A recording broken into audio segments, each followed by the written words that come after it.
Então hoje nós estamos dedicando este culto em ação de graças pelas valorosas mulheres virtuosas.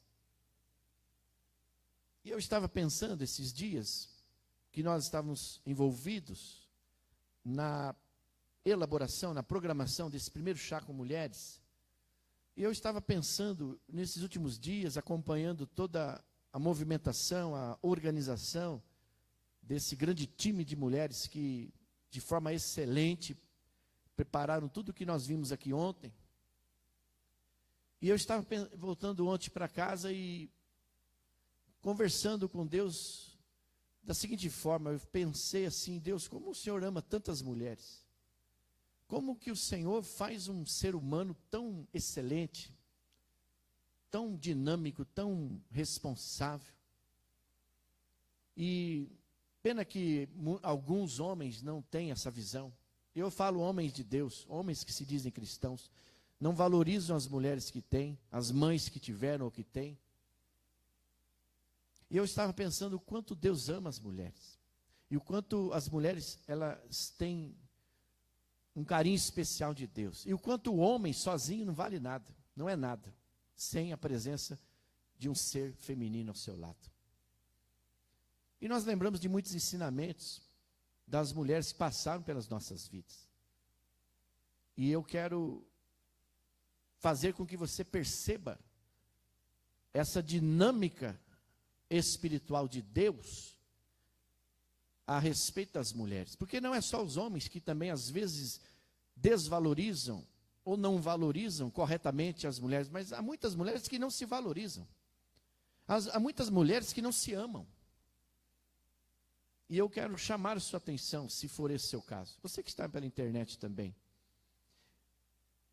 A coisa é tão séria que um homem que foi considerado, depois de Davi, o homem mais sábio,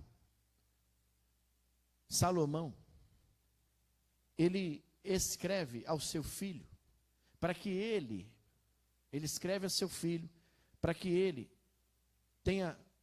seja bem sucedido nessa área sentimental, do envolvimento com mulheres. E no último capítulo do livro bíblico de Provérbios, 31, ele destaca em forma de pergunta, no verso 10. Quem consegue encontrar uma mulher virtuosa? Percebe que Salomão tinha muitas mulheres. Mas ele faz essa pergunta.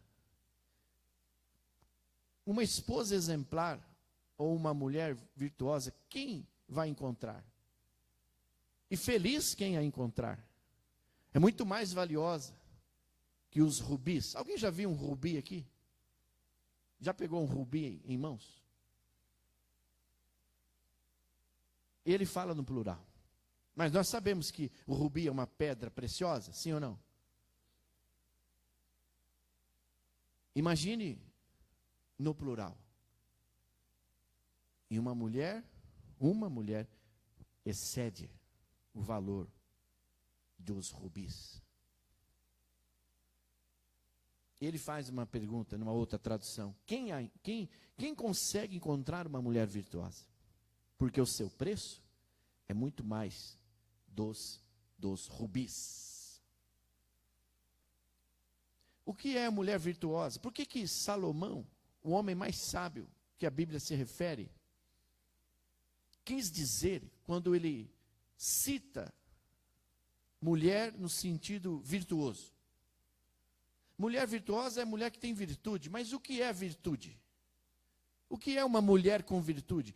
O que é um homem com virtude? O que pode ser um homem com virtude? Ei, eu quero que você possa abrir a tua conexão, entendendo que essa mensagem não é só para as mulheres, mas que nós podemos, como homens, criados também à imagem e à semelhança desse Deus Trino, Criador, nos conectar com essa palavra e absorver aquilo que pode ser copiado para nós.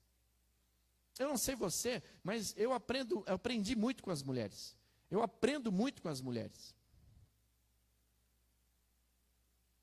E a gente lembra de muitas das mulheres pelas quais foram nossas professoras. Quando nós lembramos de professor, ou professor, vamos lembrar professora. Na maioria das vezes. É ou não é? Quanto que elas nos ensinaram? Além daquelas matérias. A mulher virtuosa é a mulher que tem disposição constante. Disposição constante do Espírito que nos induz a exercer o bem e evitar o mal.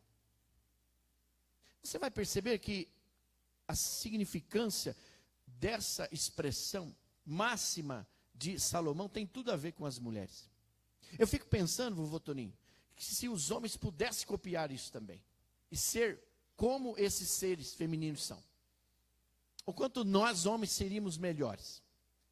Disposição constante do Espírito que nos induz a exercer o bem e evitar o mal. Quantas vezes você, como filho ou esposo, evitou o mal por conta de um conselho de uma mulher, de uma mãe, de uma avó, de uma esposa, ou de uma presbítera, de uma diaconisa? Seja sincero com você mesmo. Mulher virtuosa é austeridade, é a mulher que tem austeridade no viver, que tem qualidade própria para produzir certos e determinados resultados. Tem coisas que só as mulheres fazem. E quando fazem, fazem bem, fazem excelente. O homem vai se meter a fazer e faz tudo errado. É ou não é? Vocês estão aí? A mulher virtuosa é a mulher que tem força, vigor, esforçada.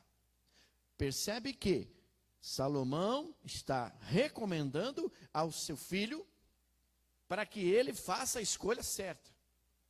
E encontre uma mulher virtuosa. A mulher virtuosa é uma pessoa extremamente hábil naquilo a que se dedica.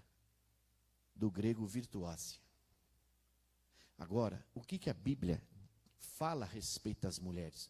Ou de qual ou quais das mulheres que a Bíblia fala, que nós podemos aqui compartilhar, comentar a despeito, e nesses exemplos extrair ensinamentos edificantes, importantes, indispensáveis para nós. Eu acredito que você não vem para um culto somente. Eu acredito que você não vem só para a igreja.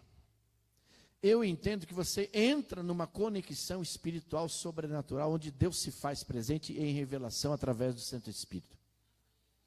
Por isso que eu entendo que quando você vem à igreja, você tem que pensar assim: Senhor, eu não vou só entrar na igreja, eu vou entrar no culto. Porque se você entra no culto, você entende o que Deus fala. Só entendeu o que a preletora ontem falou aqui quem entrou no espírito do culto ou do evento. O que nós podemos aprender, igreja, a respeito das mulheres e com elas?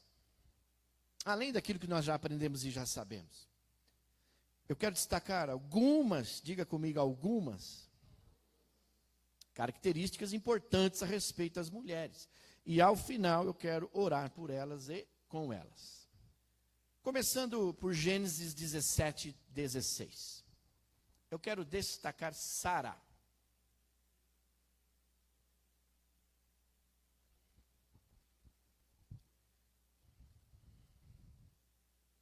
Considerada a mãe do povo de Deus.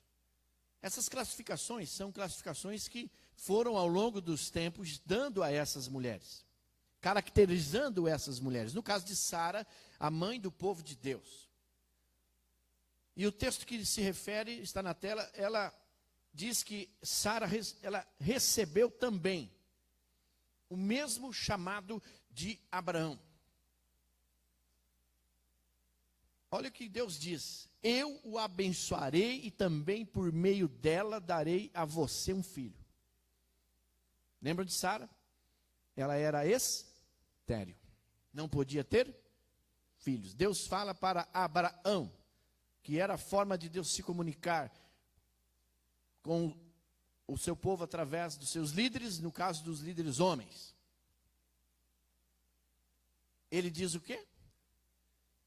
Eu o abençoarei e também por meio dela darei a você um filho. Sim, eu a abençoarei e dela, Sara, procederão nações e reis dos povos. O que eu quero chamar a sua atenção? É que o chamado é para o casal, juntos na obra, juntos na mesma igreja. Eu entendo que quando Deus une um casal, Ele une espiritualmente também. Então não tem esse negócio de um numa igreja e outro em outra igreja. O objetivo, o desejo, o desígnio de Deus é que os dois estejam juntos na mesma casa, na mesma obra, na mesma igreja, fazendo o que é certo.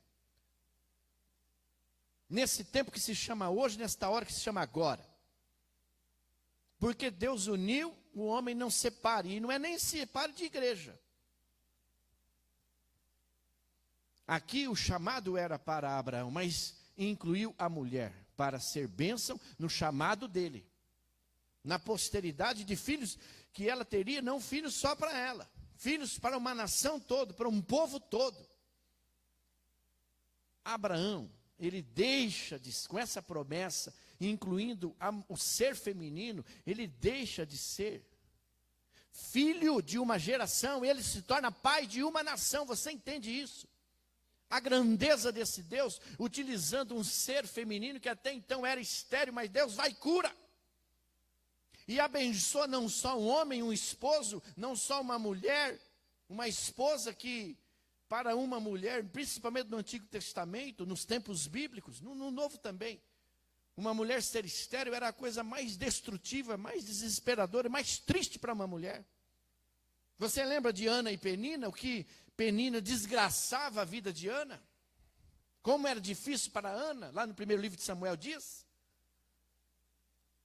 Mas o que eu quero te dizer é que Deus, quando Ele tem um projeto para você, não é só para você, é para uma nação toda, é para uma igreja toda, é para uma cidade inteira. E Deus usa essa mulher. E Deus tira ele de ser filho, da condição de filho, e você vai ser pai de gerações, de uma nação. Juízes 4. Destaca o exemplo de Débora. Débora foi juíza sobre Israel. Em um momento difícil, quando o seu povo fazia o que era mal perante Deus, Deus levanta uma mulher, ajuizada, porque os homens já tinham perdido o juízo.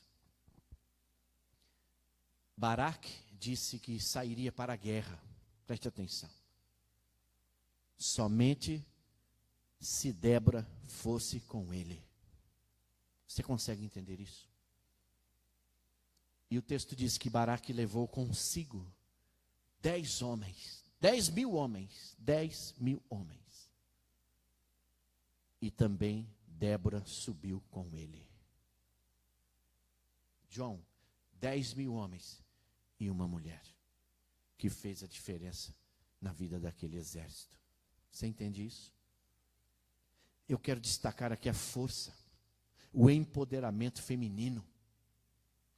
Agora eu entendo, Dona Rosa, quando o sábio Salomão cita a respeito da mulher virtuosa. Uma mulher que faz a diferença na vida de um exército. Você entendeu isso? O empoderamento feminino, dando coragem a nós homens, para os enfrentamentos da vida. Ruth 1:16.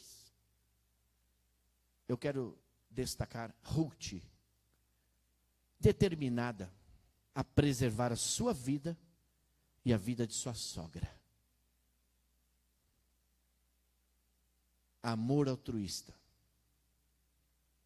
que é o verdadeiro amor, é o amor de Deus, é o amor altruísta, o amor pelo que vai acima de você, vai além de você, vai pelos outros. O amor que primeiro visualiza os outros, depois a você. Esse é o amor de Deus. É o amor que Ruth tinha. Você sabia disso? Mesmo ela perdendo o seu esposo, ela amou a sua sogra e ficou com ela. Ela não se separou da família, Cida. Ela foi além, ela foi para frente. Aonde a senhora for, eu irei. Você viu que a sogra dela tinha liberado ela, né? Vai, você cuida da sua vida. Não, de forma nenhuma. Aonde a senhora for, eu irei. E o seu Deus será o meu Deus. Eu não vejo nenhum outro exemplo, Iracema, idêntico ao de Ruth. Nem na Bíblia e nem nos dias atuais. E vocês podem me corrigir.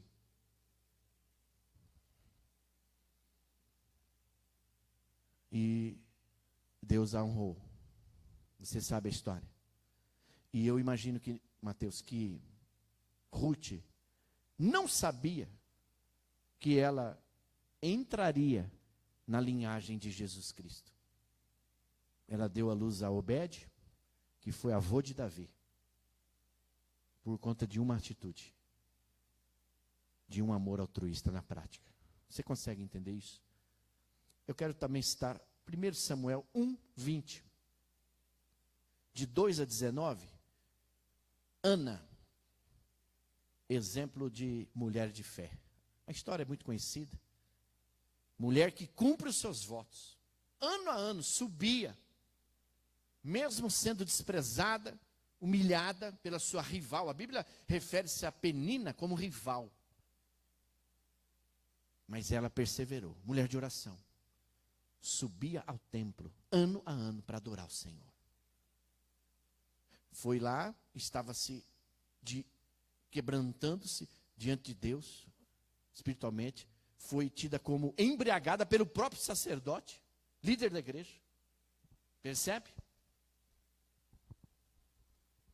E Deus a honrou. Mas a expressão máxima desse voto foi ela: o Senhor me der, eu devolvo para o Senhor. Pensou nos outros, mente coletiva do reino. E depois Deus a honrou com outros filhos. É um exemplo a ser citado. Eu estou te dizendo, tanto de Sara, de Débora, de Ruth, agora de Ana, eu queria que você ampliasse não só o seu conhecimento, não queria que você se abastecesse de informação, eu queria que você acessasse o conhecimento e ampliasse isso para você também. Poxa, o que eu, homem, posso aprender com o exemplo dessas mulheres que estão citadas aqui na Bíblia Sagrada? O que eu posso, como homem, copiar um exemplo desse aqui? Vocês conseguem me entender, homens que estão aqui? Sim ou não? Sejam sinceros. A mulher de palavra. Sabe, Luiz? Eu destaco aqui, Vilma. Exemplo de Ana, mulher de palavra. Mulher de caráter. Como nós precisamos de gente assim, meus irmãos? Esther 4,16. Quantos estão entendendo? Amém? Esther 4,16. A mulher abnegada. Mulher abnegada e devotada ao seu povo, que através da ação de Esther, a rainha Esther, ela impediu a matança de todos os judeus no reinado de Assuero. Você lembra a história? E ela arriscou sua própria vida, não foi, Anésio? Que mulher faria isso hoje? Talvez você se colocasse à disposição. Mas antes chegou uma pessoa chamada Esther e fez a diferença. Podemos ainda falar de Raquel, de Abigail. Você pode me lembrar de Raabe. Eu posso lembrar de Miriam. Mas eu também posso me lembrar da menina escrava de Naamã. Tantas outras. Mas nós vamos avançando para o Novo Testamento. E eu começo com Maria. A Bíblia a destaca como serva do Senhor. Ela mesmo se identifica como serva, dona Lígia, do Senhor. Eis aqui a tua serva. E quando, preste atenção agora, e quando lá para frente, em João 2, de 1 a 11, primeira bodas, o primeiro casamento que Jesus foi convidado, aonde faltou o vinho, e faltar o vinho naquele contexto era terminar a festa, que era de 5 a 7 dias. Eles vão e falam com a mãe de Jesus. Mas ela é serva. E ela fala assim: fazei, me ajudem aí, fazei tudo o que ele, Jesus, vos. Vamos de novo, o que ela fala? Fazei tudo o que ele vos mandar, disser. E aí me responda, da onde foi que tiraram a frase, pede à mãe que o filho obedece? Ei, me ajude aí, igreja. Se pede à mãe e ele obedece, ela ia mandar o Senhor Jesus multiplicar, não é, Nani? Me ajude aí, gente. Mas ela fala o quê? Fazei tudo o que ele, Jesus, vos mandar. Quem fala assim, gente? Serva, servo. Entendeu agora? Cumpra-se em mim. Lá quando vem, Renan, a mensagem do Espírito Santo, mas que ela ia ser escolhida, bem-aventurada, destacada entre as mulheres. No caso foi Maria, mas poderia ser qualquer outra que Jesus, Deus, escolhesse. Qualquer outro nome, mas ele escolheu ela. Olha a outra expressão máxima que ela diz, Natália. Cumpra em mim segundo a tua palavra. Percebe? O espírito de quem está para servir e não ser servido? Maria. Mas no Antigo Testamento nós temos o exemplo de Ana. Mas no Novo Testamento nós também temos uma outra Ana. Não sei se você já tinha percebido. E era uma mulher que vivia no templo. Se envolvia com as atividades religiosas. Viúva, de 84 anos. Que não se afastava do templo. Vivia, tinha uma vida de serviço, servindo a Deus através do servir as pessoas. Servindo a Deus noite e dia, em jejuns e orações. Essa mulher também, a Bíblia cita e honra ela. Lá em Atos 18, 26, vamos dar um salto agora. Priscila. Olha que nome bonito. Claro que depois de Adriana, né? Mas Priscila, fazendo tendas para auxiliar no evangelho, irmãos. Você consegue com as próprias mãos, queridos? Você consegue fazer isso? Não, né, Cris?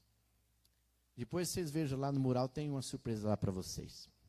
Depois, para os membros da igreja congregados. Eu estava falando de Priscila, fazendo tendas para auxiliar no evangelho. Eu entendo isso aqui, é a questão da logística, né? É ou não é? Para proporcionar. Olha quantas pessoas trabalharam ontem aqui, irmãos. E faltou gente, hein?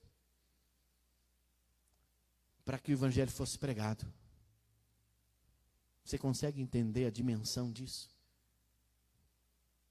Quantas pessoas estão envolvidas para que um culto como esse aconteça? Você já percebeu? Vamos para Marcos 15, 47. Até agora eu fui falando de nomes, citando nomes, mas a Bíblia também revela as mulheres anônimas, cujos narradores, por um lapso ou por qualquer outro motivo, que não nos compete julgar, esqueceram de citar o nome dessas mulheres virtuosas.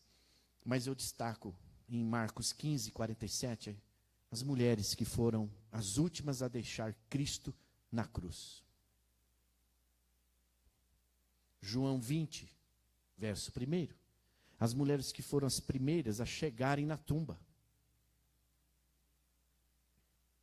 E foram inclusive desacreditadas, né? Depois teve que ir lá 2 discípulos correndo e ver, para confirmar, dona Mercedes, que realmente elas estavam falando a verdade. Mas as mulheres foram as primeiras a chegar lá, porque foram as primeiras a deixar o Gólgota da cruz, arriscando suas próprias vidas para estar aos pés da cruz, junto de Jesus. Mateus 28, 18. As mulheres foram as primeiras a proclamar a ressurreição de Jesus. Lucas 2, 37 e 38. As mulheres foram as primeiras a testemunhar a judeus. Olha a presença feminina no ministério de Jesus. Me lembro também de Atos, capítulo 16, 13. Vocês também conhecem a história. As mulheres foram as primeiras a receber os missionários. No caso aqui, quem eram? Paulo e Silas. Sabe aonde? Lá na Europa. Preste atenção que vai haver uma conexão, vai chegar aqui até nós. Lídia, em Atos 16, 14, foi a primeira mulher que se converteu na Europa. A primeira conversão na Europa foi de uma mulher, você sabia disso? Chamada Lídia. A igreja ainda era nas casas, a igreja em células. Lá em Atos 1, 14, as mulheres estavam, sabe aonde? Na primeira reunião de oração. Por que há esses registros? Porque isso é importante, pessoal. Isso não está aqui por acaso. Isso aqui é exemplo para ser seguido.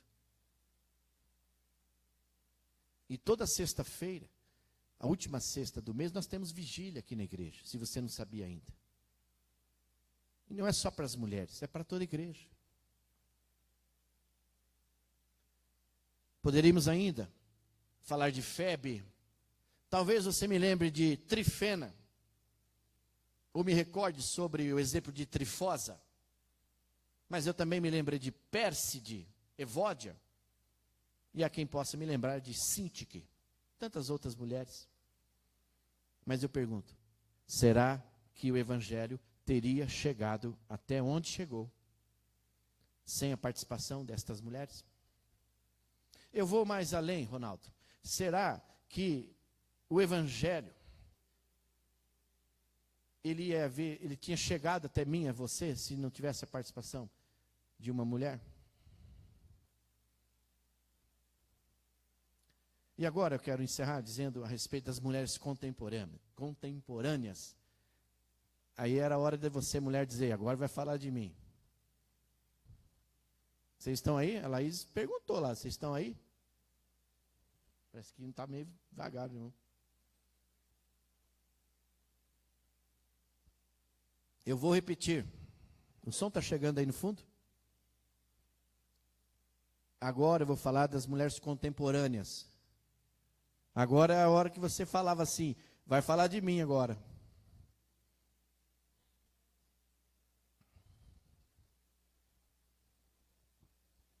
As mulheres de hoje não são menos importantes. Na igreja, são as mulheres que se destacam na oração, na participação. Em todas as igrejas, em todas as denominações. Tem muito mais mulheres arroladas no hall de membros do que homens.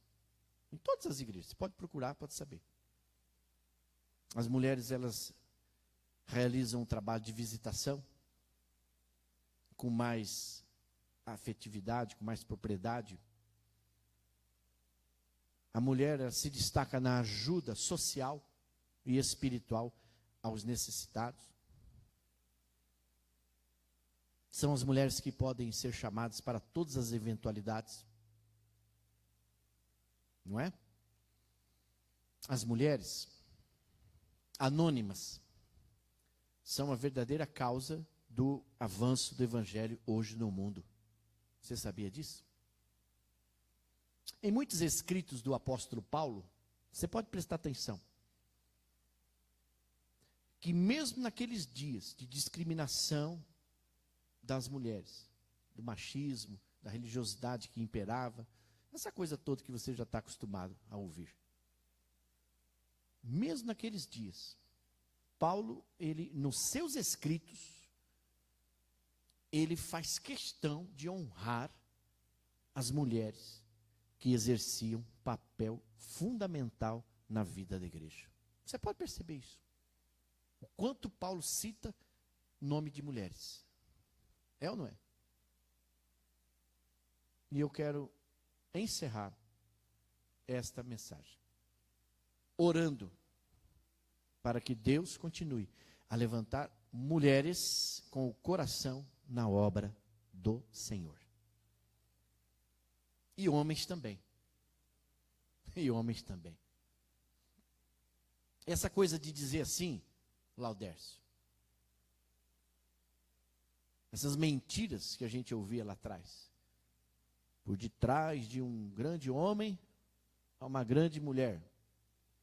Risca isso aí da tua mente. Não existe isso. Porque Deus tirou a mulher do lado para andar adjunto, adjudadora, idônea, de caráter. E o Salomão vai falar, vai classificar a auxiliadora idônea de Gênesis 2,18, lá em Provérbios 31,10, como mulher virtuosa. Tem a mesma relação de empoderamento feminino. Então não tem esse negócio de por detrás, o homem só está bem porque atrás ele está errado isso aí. A Bíblia não fala isso. Alguém disse que é do lado. Mas você sabe, mas eu aprendi na morte da minha tia o ano passado, que é à frente. Eu já contei essa história. No dia do sepultamento da minha tia, tinha um cerimonialista lá, agora tem até cerimonialista em Iracema, para fazer velório. E o rapaz falando lá. Então, por detrás de um grande homem, tem uma grande mulher. Mas é ao lado. Ao lado. Aí ele levantou e ele disse assim, irmão do meu pai. Ele disse, não é nem atrás nem do lado. É à frente. Eu sou o que eu sou, porque ela sempre esteve à minha frente. E eu aprendi mais essa máxima. Então eu quero que você possa perceber isso.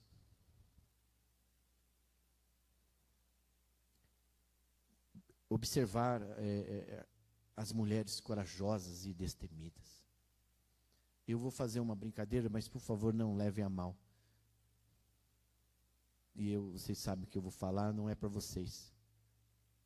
Mas a coisa mais desagradável é a gente ver um casal, o homem lá na frente e a mulher lá atrás andando na rua. Ou ao contrário. Eu queria que você pudesse pegar o seguinte, o que Deus uniu não separe o homem. Se você não consegue andar na velocidade, no passo da sua mulher, espere ela, porque muitas vezes ela te esperou. Ou ao contrário. Se você não consegue mais carregar no colo, quando você tinha 57, 48 quilos, dá um jeito. Ao descer, abra a porta. Faça essa gentileza. Quando ela vai entrar no carro, abre a porta para ela. Quando ela vai subir na moto, espera ela subir primeiro. A mulher está tentando subir assim, Vanete, o cara já está acelerando, a mulher pá para trás, coitada. Não tem mais gentileza, não tem mais romântico. Ah, mas eu nunca fui assim. Não quer dizer que você não pode ser assim, querido. Se Deus te colocou uma mulher na sua vida, cuide dela, porque ela é o bem, a joia mais rara, o bem mais precioso que Deus pode te dar nessa vida. É uma mulher.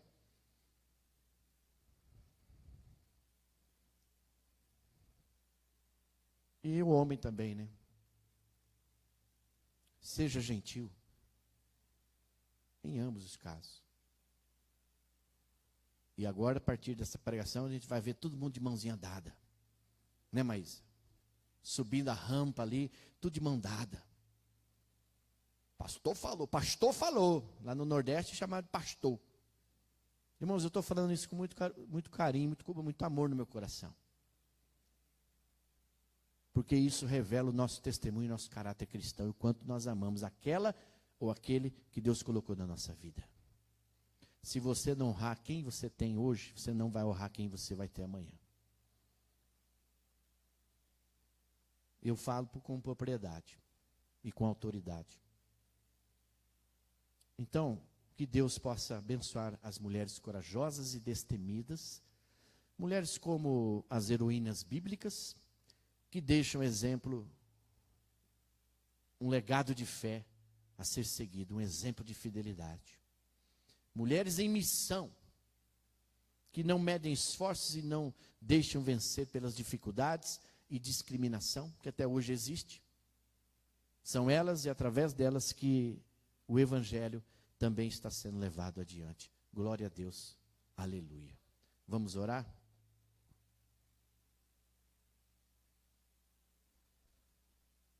Eu quero orar e dar a bênção. E depois, as mulheres que quiserem vir à frente para receber uma oração e uma unção, vou pedir para a presbítera Cida e Maísa, prepara o óleo aí. Depois da bênção e da unção, a gente vai fazer esse momento de unção. Aquelas mulheres que quiserem vir aqui à frente, tá bom? Tá certo? Nós temos no nosso conselho 3 homens e 2 mulheres. O pastor é sempre o presidente do conselho, mas a igreja sempre toma cuidado com essa coisa de gênero. Então nós temos 2 mulheres e 2 homens. Por isso que as coisas funcionam bem. Porque a harmonia não é entre os poderes, é entre os gêneros. E a cumplicidade, a unidade. E muitas das vezes a gente até evita marcar uma reunião quando vai faltar alguém, porque a gente sabe que a presença de uma mulher, ou de outra, vai fazer falta para dar uma ideia, para tomar uma decisão corretamente. Então, a igreja não é só governada por homens, ela é liderada por mulheres também. Então, que a gente possa ter aprendido um pouquinho mais hoje a ser algo melhor amanhã do que a gente foi hoje, através desses nobres exemplos. Nós vamos inventar o dia do homem também, né? Para fazer uma festa igual aquela ontem, né? Mas aí não vai, a mulher vai ter que vir ajudar, porque você já imaginou como é que eu vou fazer aquele monte de bolo? O salgado é fácil, você vai lá e compra. Mas, irmão, o negócio estava forte aqui ontem. Vamos orar, queridos? Deus e Pai, eu quero mais uma vez na tua presença agradecer pela tua obra nas nossas vidas, por esses exemplos de mulheres com o coração na obra. Pelo menos eu aprendi muito. Fiquei muito incentivado ao recapitular esses exemplos, desejoso de ter um pouco de cada mulher dessa da Bíblia, no meu ministério, na minha vida. E eu peço ao Senhor que continue abençoando essas mulheres, a levantar mulheres com o coração na obra, a honrá-las, todo o serviço que fazem, tudo o que acontece na vida da igreja. Temos muitas mulheres envolvidas, que abrem mão de estar aqui no culto para estar lá cuidando das crianças, no Instituto Vida, em todas as obras, na liderança da igreja, em todos os departamentos. Por isso que o Senhor levantou essas mulheres segundo o coração de Deus. E nós oramos por elas e honramos a vida delas em nome do Senhor Jesus. Faça-nos também homens corajosos, destemidos, possamos ter a sabedoria, a inteligência emocional, acatar os conselhos, ouvir os conselhos que ouvimos dessas mulheres sábias. E possamos entrar também na dimensão da missão, para que o Evangelho continue sendo pregado de diversas formas, utilizando os nossos recursos, empenhando os nossos bens, talentos, dons, para que o Evangelho seja realmente pregado e a semente da salvação brote no coração da humanidade. Nós oramos assim, agradecidos e abençoando a todas as mulheres virtuosas e a todos os homens e a todas as casas e famílias aqui representadas. Que essa palavra de poder e glória possa chegar realmente e abençoar todas as pessoas que participaram desta pregação, em nome do Senhor Jesus Cristo. Amém? Que a graça infinita, superabundante graça de Jesus, o Cristo, o grande amor de Deus, o Pai, o consolo, a força e a sabedoria, a presença do Espírito Santo, sejam continuamente e abundantemente derramadas sobre nós e vós, sobre todo o povo de Deus, sobre toda casa, sobre toda família, indistintamente representada aqui em nome do Senhor Jesus. Amém, amém e amém.